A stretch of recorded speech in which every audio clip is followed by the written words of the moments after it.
Hello everyone, I thought this week I'd talk about motion sickness, so dogs and cats that have problems travelling in the car. Now, we get asked about this all the time, various forums, in the surgery. It's a real source of a lot of stress for people because if you've got to take your dog or your cat to the kennels, or to the vets, or even go on a long trip, it can be a really unpleasant thing. So there are two strands to this, I think. The first one is that we're all familiar with motion sickness, and Lord knows I am probably the worst person I know for getting motion sick. I always remember Angela laughing at me when I couldn't even put up with the little tiny roller coaster at the Stratford Mop years and years and years ago. But I get in a car, I immediately start to feel sick. But why is that? So motion sickness generally is as a result of a mismatch between what our eyes are seeing, or what our animals' eyes are seeing, and what the balance centre, the vestibular apparatus in our brain is telling us. So for instance, if you're looking down in the car, you're kind of bouncing around, your vestibular apparatus is telling you that actually you're moving, but your eyes, if you're looking at the book or at a newspaper, then it's saying actually you're still. And that mismatch is interpreted by the brain and it produces the feeling of nausea. That's why you start to feel sick, but it's more complicated than that, because as anybody who's ever been sick through drinking something like cider will tell you, you never want to go near the thing that causes sickness again in your life. It's really, really important, and that's an evolutionary thing. So thousands of years ago, if we ate a plant that made us sick, then we would avoid that plant in the future, or the aversion that's produced by the sickness would protect us from going back and reapproaching that same problem.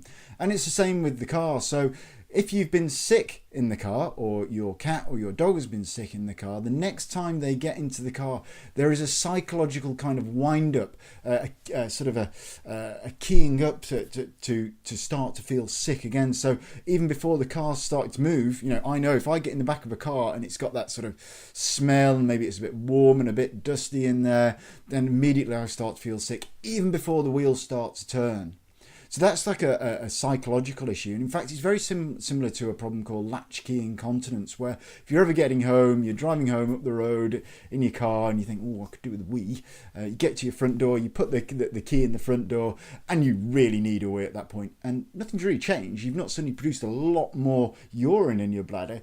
It's actually that your brain is starting to, that 90% of the subconscious that we aren't aware of is starting to wind up for that activity. And again, like I say, the aversion that's produced by sickness is extremely powerful. And in fact, years and years ago, when the CIA were brainwashing people, they would show you a film on, for instance, communism, and then they would give you an injection of a drug called apomorphine that would make you feel really, really sick.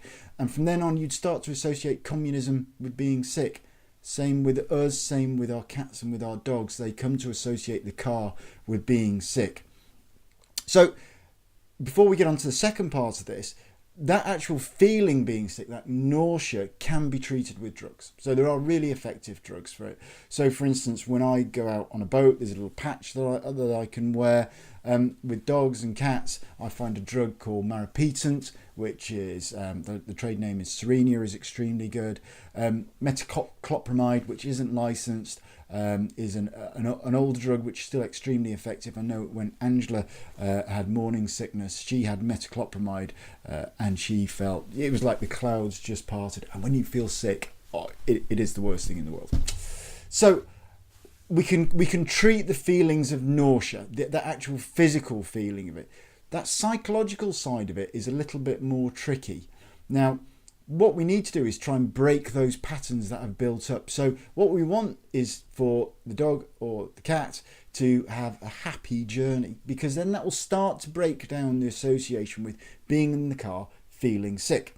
So what we can do is we can use the drugs to begin with to abolish that feeling of nausea, and then over time they will stop associating with getting in the car with immediately feeling sick. Which brings us on to the second part, which is anxiety. So feeling sick makes you feel anxious, but dogs and cats also feel anxious because the car isn't really their territory. It's weird, there's lots of noises, there's things flying past them, and ultimately they're going to the vet or they're going to the cattery, and who likes that? So there is a certain amount of anxiety that builds into all this, and the anxiety can then fuel the feeling sick as well. So anxiety can be treated in a number of different ways, and we talked about in a previous video about desensitization and drugs. We often find that cats respond really, really well to being dosed with a safe drug called gabapentin. Gabapentin produces a mild state of sedation. It also produces it's called an anxiolytic, so it gets rid of that sort of tight, anxious feeling that they might otherwise have. So just 100 milligrams of gabapentin 2 to 3 hours before they're going to the vets or something like that, so long as your vet has said that's okay. That can really work well. And in fact, here at the surgery, if you have a cat that really struggles with getting in the car, give us a call. So long as we've seen them before and we're happy with their health status, we'll give you a free capsule of gabapentin. Just pop in, pick it up off us. You can give it to your cat 2 or 3 hours later, put them in the car, and they'll have a much more pleasant experience. And as a result of having a much more pleasant experience, you might not need to use it again the second time. With dogs, we can do similar things, and there are drugs like trazodone, which works really well as an anxiolytic for dogs. It's a different class of drug to gabapentin. If you didn't want to go down the drug route, and that's fine, you can go down the desensitization route. And again, I went into that in some detail in a previous video. And also I had a really good chat with Natalie Weller-Cliff, which was in a previous video about desensitization. So when you've got an animal that has problems with travelling, first of all, try and work out, is it actually nausea?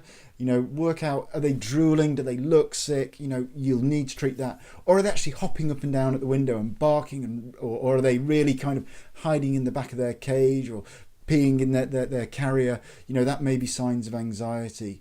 Environmental changes might help as well. So a different carrier, elevating the carrier slightly so they can see out the windows, or conversely putting it down so they can't see out the windows. So ones that are anxious might feel that they want to be down and hiding away, especially cats, whereas dogs who are getting motion sick, they might be wanting to be slightly higher up so they can reconcile the movement around them and see the horizon with the kind of the balanced kind of input that they're getting from their vestibular apparatus. So loads and loads of things that can be done about travel sickness. Don't just suffer in silence. Any problems or questions, stick them in the comments below and I'll get round and answer them. Bye.